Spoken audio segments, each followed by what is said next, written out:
بسم الله الرحمن الرحيم. الحمد لله والصلاة والسلام على رسول الله وعلى آله وأصحابه أجمعين ومن تبعهم بإحسان إلى يوم الدين. أعوذ بالله من الشيطان الرجيم. بسم الله الرحمن الرحيم. تبارك الذي جعل في السماء بروجا وجعل فيها سراجا وقمرا منيرا وهو الذي جعل الليل والنهار خلفة لمن أراد أن يذكر أو أراد شكورا وعباد الرحمن الذين يمشون على الأرض هونا وإذا خاطبهم الجاهلون قالوا سلاما. دوستان عزیز، بینندگان گرامی، السلام علیکم و رحمت الله و برکاته. در خدمت شما عزیزان قرار داریم در برنامه جدید شگفتی های آفرینش. دوستان عزیز، ما مسلمانان به این معتقد هستیم که در این جهان خالق هست و او خالق واحد و لا شریک هست. در این جهان یک خالق هست، یک رب هست، یک آفریدگار هست. ما در کتاب‌های عقیده موضوعی داریم که او را به نام انواع توحید خداوند یاد میکنن که توحید خداوند 3 نوع هست. یک نوعش توحید ربوبیت میگوین، دیگهش توحید الوهیت میگوین و سومیش توحید اسما و صفات میگوین که این 3 نوع توحیدها در قرآن عظیمشان ذکر شده است. چرا ما موضوع توحید در این برنامه بحث میکنیم؟ به خاطر از که یکی از انواع توحید خداوند، وحدانیت خداوند، به موضوع ما ربط دارد که او را توحید ربوبیت میگویند. توحید ربوبیت. توحید ربوبیت از چی گرفته شده است؟ توحید خوب به معنای وحدانیت هست، یکتا بودن هست. خداوند ذات یکتا هست در ربوبیتش، در الوهیتش، در اسما و صفاتش. خداوند ذات یکتا هست، با هیچ کسی مشابه نیست و هیچ کسی با خداوند شریک نیست. در چی؟ در همین صفات و در همین اسما. به شکل مختصر اگر ما همین 2 نوع توحید تقسیم بکنیم، مثل که علما گفتن توحید ربوبیت افراد الله تعالی فی افعاله، توحید الوهیت افراد الله تعالی فی افعال العباد. توحید الله فی افعاله. ربوبیت چرا میگوین؟ ربوبیت از رب گرفته شده است. رب چرا میگوین؟ رب یعنی خالق میگوین، رب یعنی آفریدگار میگوین. ما در آغاز قرآن عظیمشان اولین سوره که قرآن به او آغاز شده است سوره فاتحه هست. در سوره فاتحه خداوند متعال چی میفرماید؟ اعوذ بالله من الشیطان الرجیم. بسم الله الرحمن الرحیم. الحمد لله رب العالمین. ببینید در تفسیر قرآن کریم، در معانی قرآن کریم خیلی حکمت های است، خیلی معانی هست، بسیار مسائل عمده و مهمی هست. اگر کسی بپرسد که چرا خداوند متعال واژه رب را در اولین آیه قرآن کریم ذکر کرده است که الحمد لله رب العالمین، الحمد لله رب العالمین. رب به معنای چیست؟ رب به معنای خالق هست. بعد از او خداوند چی را فرمود؟ عالمین گفت، رب العالمین. خداوند خالق عالمیان هست، یا در زبان فارسی به این معنی است که آفریدگار جهانیان هست. پس رب به معنای آفریدگار شد، عالمین به معنای جهانیان شد. عالمین چرا میگوین؟ میگه عالمین کل ما سوى الله فهو من العالمین. هر چیزی که بدون خداوند باشد او از جمله عالمین هست. بدون خداوند همش در چی شامل است؟ در عالمین شامل است، در جز جهان شامل است. که 2 عالمین چی می آید؟ مثلا فرشتگان می آید، در او انسان ها می آیند، در او جنیات می آیند و حیواناتی هست، پرنده های هست، حشراتی هست. این ذوی الارواح هست، چیزهایی است که روح داره، به اساس روح حرکت میکنه. و چیزهای دیگر است که از جمله نباتات است که میروید، چیزهای دیگر است که از جمله جمادات است که جامد هست، حرکت ندارد ولی هست، مثل کوه، سنگ و دیگه چیزها. و نباتات چی میگن؟ او اجسامش که بزرگ می شود و می روید، از دانه ها چی می شود و به میان می آید. این چیز دوستا این از جمله عالمین هست. پس خداوند متعال فرمود که خداوند ذات است که رب العالمین هست، آفریدگار جهان هست، آفریدگار جهان هست.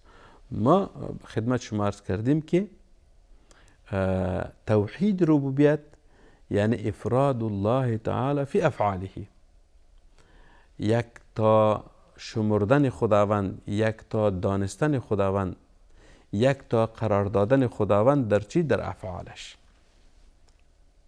چی معنا؟ معنایش است که هر مخلوقی که در این جهان موجود است خالقش خداوند است. هر مخلوقی که در این جهان موجود است خالقش خداوند است.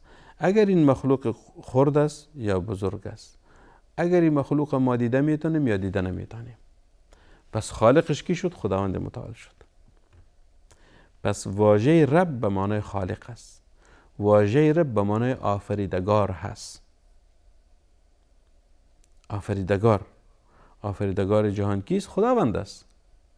لذا ما مثلا در احادیث ذکر شده است که خداوند هو الاول والآخر والظاهر والباطن. خداوند اول است، آخر است. اول چرا میگوید؟ میگه اول لیس قبله شیء والآخر لیس بعده شیء.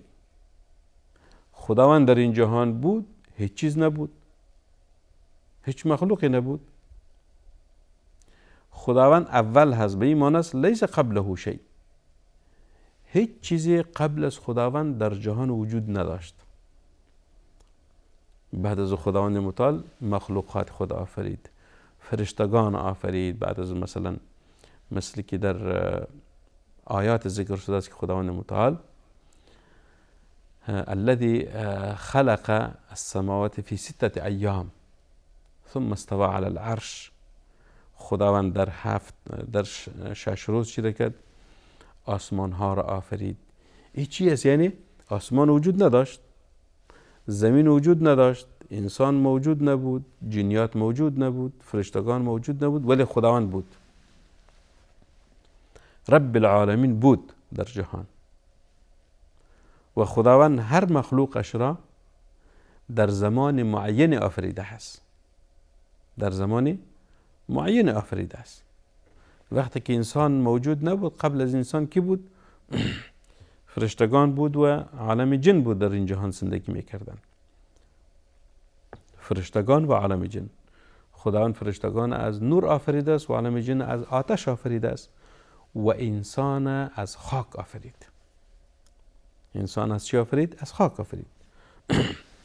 پس آفریدگار جهان خداوند است، رب جهان خداوند است. رب العالمین کی است؟ یعنی خداوند متعال هست. در چی؟ افراده فی افعاله، یک تا بودن خداوند در چی؟ در افعالش. پس این موضوع عقیده است دوستا، که ما باید ایمان داشته باشیم، معتقد باشیم که این جهان همش خداوند متعال آفریده است و در آفرینش جهان با خداوند هیچ کسی شریک نبوده است، با او هیچ کسی شریک نبوده است. چرا؟ به خاطر از که وقتی که ما میگیم که توحید به معنای چیست؟ یکتا بودن، خلاف شریک بودن هست. اگر یک کسی با کسی دیگری در یک کار، در یک معامله شریک میشد، به این معنی است که این معامله به اساس همکاری دو شخص به پیش برده می شود. این کار به اساس همکاری دو شخص به پیش برده می شود. این شراکت می گویند. اما شریک بودن به این معنی است که یک کسی دیگه با تو شریک است در این چیز. و خداوند متعال منزه است، پاک است از شریک. هیچ کسی با او شریک شده نمیتواند. هیچ کسی گفته نمیتواند که مثلا خداوند آسمان ها را آفرید، با او در آفرینش آسمان ها مثلا فرشته شریک بود، یا جبریل علیه السلام شریک بود، یا کسی، یا انسان، یا دیگر. هیچ کسی شریک نبوده است. یکی از صفات خداوند قدرت هست. خداوند ذات قادر و مقتدر هست. خداوند ذات قادر و مقتدر هست و قدرت مطلقه دارد. قدرت مطلقه به این معنی است که خداوند در هر وقت، در هر لحظه به اساس قدرتی که دارد هر چیز کرده میتواند. و اذا اراد لشیء ان یقول له کن فیکون. وقتی خداوند بخواهد اراده شود به یک چیزی که او کار صورت بگیرد، فیکون در همون لحظه صورت میگیرد. ببینین کن فیکون، کن به معنی چیز یعنی بشو. خدا بر یک چیز میگوید که این کار شود، باران ببارد. کسی نیست، قدرتی نیست که معنی بارش باران شود. فیکون در اینجا حتی در زبان عربی یکی از لطائف زبان عربی است که فیکون، فا یعنی حرف فی که است، این میگه الفاء لتعقیب مع الوصل. لتعقیب مع الوصل به این معنی است وقتی که یک کار عاجل صورت میگیرد او را به فا چی میکند؟ شروع میکند. کن فیکون. وقتی خداوند متعال ارادهش میشود که این کار شود، فیکون عاجل و کار میشود. یکی ببینید دوستا، یکی فیکون است، یکیش سیکون هست، سومش سوف یکون هست در زبان عربی. فیکون، سیکون، سوف یکون، این هر سیش فرق دارد. وقتی میگوید اذا اراد لشیء ان یقول له کن فیکون، خداوند اراده یک چیز بکند که این کار شود، فیکون و عاجل می شود. یعنی الفاء للتعقیب مع الوصل، به خاطر فا هم به خاطر تعقیب است و هم به خاطر وصل است، یعنی عاجل و کار صورت می گیرد. و حرف سین که است سیکون، این به خاطر چیز، به خاطر او کار می شود ولی مدت زمان نیاز دارد. سیکون، سیکون هذا. وقتی که فیکون میگوید عاجل ای کار شد، همین لحظه شد، صورت گرفت. وقتی که سیکون شد به این معنی است که کمی مدت زمان نیاز دارد، یعنی این کار زمانگیر هست. این کار وقتی که صورت میگیرد زمانگیر هست و این زمانگیر بودن شاید مثلا بعد از 1 ساعت باشد، بعد از 2 ساعت باشد، بعد از 1 روز باشد، کم و بیش. اما وقتی که میگوید سوف یکون، این به معنی کمی دیرتر. سوف یکون، سوف افعلو، سوف افعلو به این معنی است که در آینده ای کار صورت میگیرد، در آینده ای کار میکنم، در آینده ای کار انجام میتم، در آینده ای کار چی میکنم؟ انجام میتم. این چیز سوف یکون هست. هدف ما چیز دوستا بسیار دور نمیریم که نظام خداوند بستگی دارد به چی؟ به قدرت مطلقه.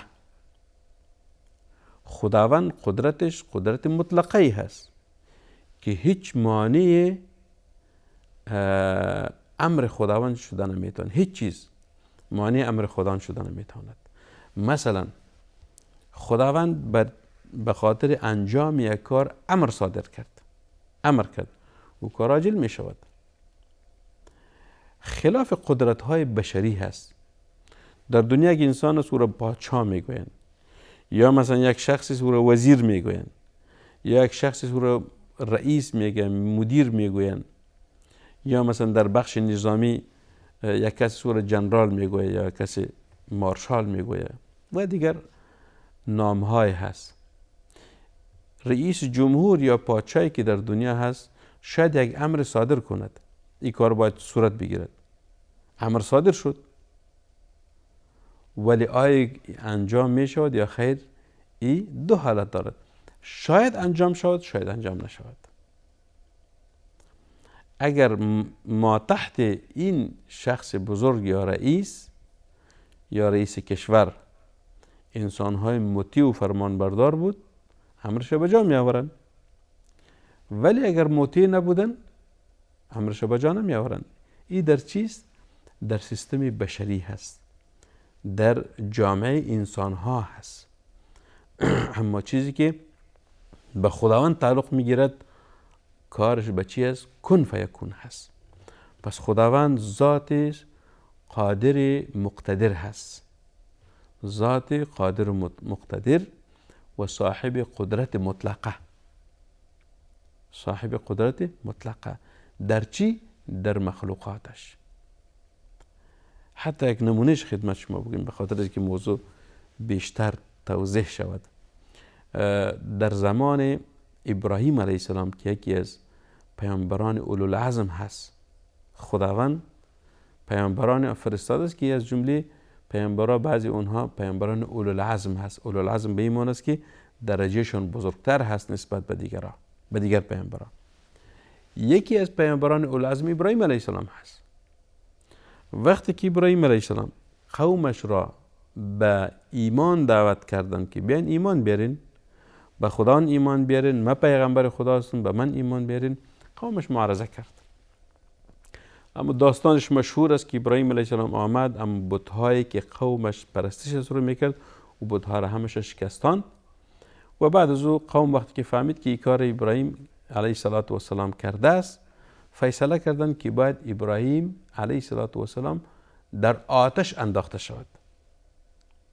فیصله میتو شد، آتش افروختن، ابراهیم علیه السلام بر اسمانها بسته کردن، حال این پیغمبر در آتش می اندازن. طبیعت آتش چیست؟ طبیعت آتش سوختاندن هست، یک چیزی می سوزاند. ولی در اینجا اراده خداوند چیز دیگری است. وقتی که آتش افروخته شد، ابراهیم علیه السلام آل قومش را در آتش می اندازن. در اینجا امر خداوند با آتش آمد، یا نار کونی بردا و سلاما علی ابراهیم. ای آتش بالای ابراهیم که بندیم از پیغمبر ما هست، بردا و سلاما، هم خاموش و هم سلامت باش و هم آنقدر سرد باش که ابراهیم علیه السلام اذیت نشود. یعنی زیادتر سرد نشود که ابراهیم علیه السلام از سردی بیشتری شود، در اذیت شود. در اینجا چی بود؟ امر خداوند آمد به آتش که تو دیگه او طبیعتی که داری او باید از بین برود. امر خداوند مستقیم به آتش شد. اینجا قدرت مطلقه خداوند چی میشد؟ ثابت گردید. پس خداوند متعال ذات قادر و مقتدر است که در بنده هایش هر چیز بخواد او کار صورت میگیرد و انجام میشود. پس این بود موضوع شگفتی های آفرینش که خدمت شما عرض کردیم. مسائل بعدی را خدمت شما در آینده بحث میکنیم. و صلی الله و سلم و بارک علی سیدنا و نبینا محمد صلی الله علیه وسلم.